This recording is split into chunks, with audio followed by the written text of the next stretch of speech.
Mithu tutorial home চ্যানেলে তোমাদের সবাইকে স্বাগতম। আমি আজকে আলোচনা করব দর্শনের ফোর্থ সেমিস্টার সেকেন্ড ইউনিট স্বামী বিবেকানন্দের কর্মযোগ এই টপিকটি নিয়ে আমার আজকে আলোচনা এবং এই টপিক থেকে তোমাদের গুরুত্বপূর্ণ কিছু প্রশ্ন যেগুলো পরীক্ষার জন্য খুবই ইম্পর্টেন্ট হতে চলেছে সেই প্রশ্নগুলো নিয়ে আমি আজকে আলোচনা করব। এই প্রশ্ন বা এই অধ্যায়টিতে যে প্রশ্নগুলো থাকবে তার মধ্যে কিন্তু তোমরা স্বামী বিবেকানন্দ কর্মযোগ থেকে একটা 6 মার্কের কিন্তু প্রশ্ন পাবে এবং একটা 3 মার্কের প্রশ্ন কিন্তু পাবে। অতএব তোমাদের এখান থেকে দুটো প্রশ্ন করতেই হবে। আমি আজকের এই ভিডিওতে এমন কিছু প্রশ্ন তোমাদের সামনে এনেছি, এই প্রশ্নগুলো যদি তোমরা ঠিকঠাক করে যাও পরীক্ষাতে কিন্তু কমন পাবেই। তো তার আগে আমি তোমাদের সামনে ছোট্ট করে বলবো স্বামী বিবেকানন্দ কে এবং কর্মযোগ সম্পর্কে তিনি কি বলেছেন। কেননা তুমি যদি মিনিমাম কনসেপ্ট এই অধ্যায় সম্পর্কে অর্জন না করো তাহলে কিন্তু উত্তরে যেতে তোমার কিন্তু একটু অসুবিধা হবে।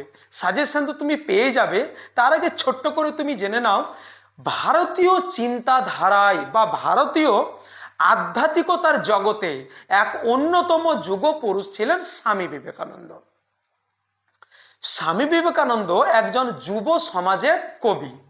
তিনি পিছিয়ে পড়া, অশিক্ষিত, লাঞ্ছিত, বঞ্চিত, অবহেলিত মানুষকে সভ্যতার প্রথম সারিতে আনার জন্য আহ্বান করেছিলেন।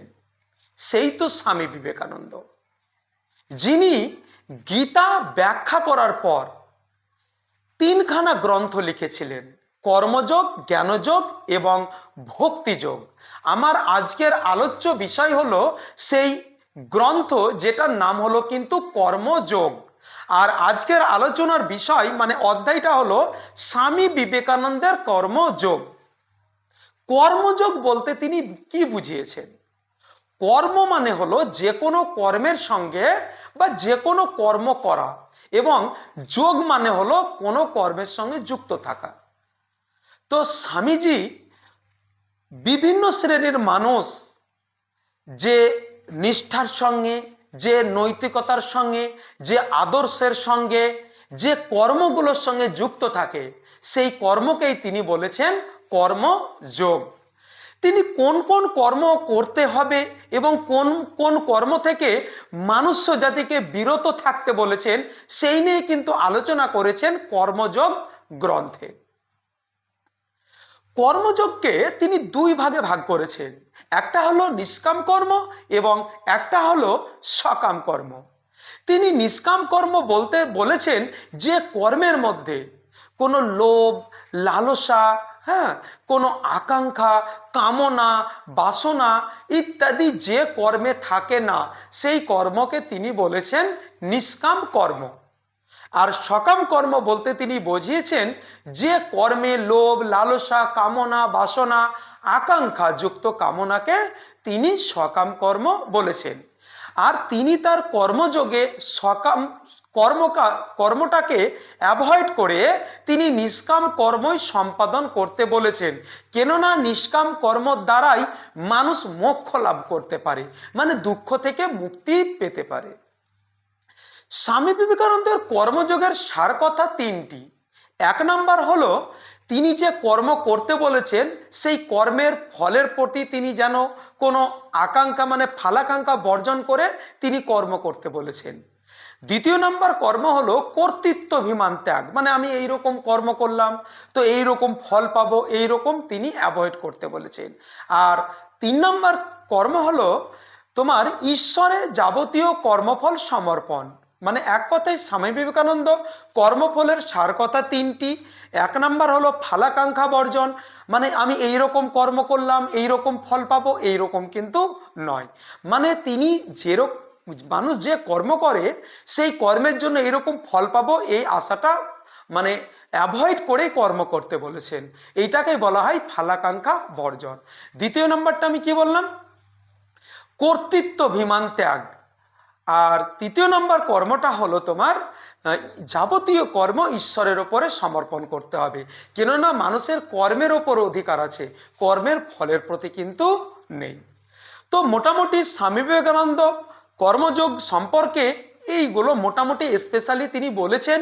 এছাড়াও আরও বিস্তারিত ক্লাস আছে, তোমাদের সামনে যেহেতু পরীক্ষা, তার জন্য আমি স্পেশালি কিছু কোশ্চেন বা ইম্পর্টেন্ট যেগুলো সাজেশন সেইগুলো তোমাদের সামনে আমি আজকে এনেছি। তো চলো বিশেষ দেরি না করে সেই প্রশ্নগুলো একটু আলোচনা করি। তো চলো শুরু করা যাক সেই গুরুত্বপূর্ণ প্রশ্নগুলো। দেখো, ইউনিট 2 দ্বিতীয় অধ্যায় স্বামী বিবেকানন্দের কর্মযোগ, তোমাদেরকে আমি বারবার বলছি এখান থেকে কিন্তু মার্কস 3 থাকবে এবং মার্কস 6 কিন্তু থাকবে। আমি প্রথমেই তোমাদের মার্কস 3 নিয়ে আলোচনা করব, এর মধ্যেই কিন্তু প্রশ্ন তোমাদের থাকছেই। প্রথম প্রশ্নটা, কর্মযোগ বলতে কি বোঝো, কিংবা গীতায় কর্মযোগ তত্ত্ব ব্যাখ্যা করো। খুবই ইম্পর্টেন্ট প্রশ্ন হবে এটা। দ্বিতীয় প্রশ্নটা, কর্মযোগ রহস্য কি, বিবেকানন্দকে অনুসরণ করে ব্যাখ্যা করো। Second question. কোশ্চেন নাম্বার 3, চরিত্রের উপর কর্মের প্রভাবকে বিবেকানন্দ কিভাবে ব্যাখ্যা করেছেন। এটা কিন্তু মোস্ট ইম্পর্টেন্ট প্রশ্ন, একদম 3খানা স্টার দিয়ে দিলাম। 4 নম্বর প্রশ্ন, বিবেকানন্দ কেন তার কর্মযোগের ভাবনায় সত, রজ ও তম এই 3 প্রকার গুণের আলোচনাকে গুরুত্বপূর্ণ বলেছেন। এই প্রশ্নটাও কিন্তু খুব গুরুত্বপূর্ণ হবে 3 নম্বরের জন্য। প্রশ্ন নম্বর 5, বিবেকানন্দ কেন কর্মযোগ ও জ্ঞানযোগকে অবিরোধী যোগদায় বলেছেন। এই প্রশ্নটাও কিন্তু খুব ইম্পর্টেন্ট। 6 নম্বর প্রশ্ন তোমরা দেখতে পাচ্ছ, স্বামী বিবেকানন্দের কর্মযোগের দার্শনিক চিন্তার উৎস কি। মোটামুটি 3 নম্বরের এই 6খানা আর 7 নম্বরের আরেকটা কোশ্চেন, পরোপকারেই নিজের উপকার বলতে স্বামীজি কি বুঝিয়েছেন। তোমাদের রায়ন মার্টিন বা বিভিন্ন রকমের কোশ্চেন ব্যাংক এবং রিসেন্টলি যে এবিটিএ যে টেস্ট পেপার আছে, সেই টেস্ট পেপারগুলো সব ফলো করার পর এই প্রশ্ন কয়টাই তোমাদের আছে বারবার ঘুরে ঘুরে। এই প্রশ্নগুলো যদি তোমরা ভালো করে করে যাও 100% কিন্তু পরীক্ষাতে সফলতা আসবেই। তো মোটামুটি এই প্রশ্নটা, তার মধ্যে কিন্তু তোমাদের 3, 4 এবং 5 নম্বর প্রশ্নটা সব থেকে বেশি ইম্পর্টেন্ট। এরপরে তোমরা চলে এসো মার্ক 6। এখান থেকে মাত্র আমি 2টো প্রশ্ন দিয়েছি, এই 2টো প্রশ্ন পড়লেই এর মধ্যে কিন্তু কমন তোমাদের আসবেই। আর এই অধ্যায় থেকে কিন্তু 6 মার্কের একটা প্রশ্ন আসবেই একদম, আর এই 2টো করলেই তোমাদের কিন্তু হয়ে যাবে। যেমন ধরো এখানে 1 নম্বর প্রশ্ন, বিবেকানন্দের কর্মযোগের ধারণা ব্যাখ্যা করো, অথবা দিয়ে সকাম ও নিষ্কাম কর্মের মধ্যে পার্থক্য লেখো, অথবা দিয়ে বিবেকানন্দ কিভাবে নিষ্কাম কর্মকে ব্যাখ্যা করেছেন, অথবা দিয়ে বিবেকানন্দ কিভাবে কর্মযোগের অনুশীলনের মাধ্যমে মুক্তি লাভের কথা বলেছেন। এখানে তোমরা দেখতে পাচ্ছ 1টা 2টো 3টে 4খানা প্রশ্ন আছে। একদম এমনভাবে তোমাদেরকে প্রশ্নগুলো রেডি করতে হবে, এর বাইরে কিন্তু কোনো উত্তর হবে না। মানে 4টা প্রশ্নের একটাই অ্যান্সার হবে, এমনভাবে রেডি করবে এর মধ্যেই কিন্তু তোমাদের হয়ে যাবে। একটাই কিন্তু অ্যান্সারে সবগুলো উত্তর, প্রতিটা মানে উত্তরে প্রতিটা যে প্রশ্নগুলো আছে এই টপিকগুলো তোমরা কিন্তু ওই উত্তরে কিন্তু এমনভাবে তোমরা সেটাকে প্রয়োগ করবে যাতে একটা উত্তরেই সবগুলো হয়ে যায়। এবার দ্বিতীয় আর একটা প্রশ্ন দেখো, বিবেকানন্দের কর্মযোগের ধারণার ভিত্তি হলো প্রয়োগমূলক বেদান্ত। এই প্রশ্ন 2টো তোমরা করে নেবে। এই 2টো প্রশ্নের মধ্যে কিন্তু তোমাদের কমন আসতে চলেছে। তো মোটামুটি প্রিয় স্টুডেন্ট, আমার ক্লাসটা এতটাই ছিল।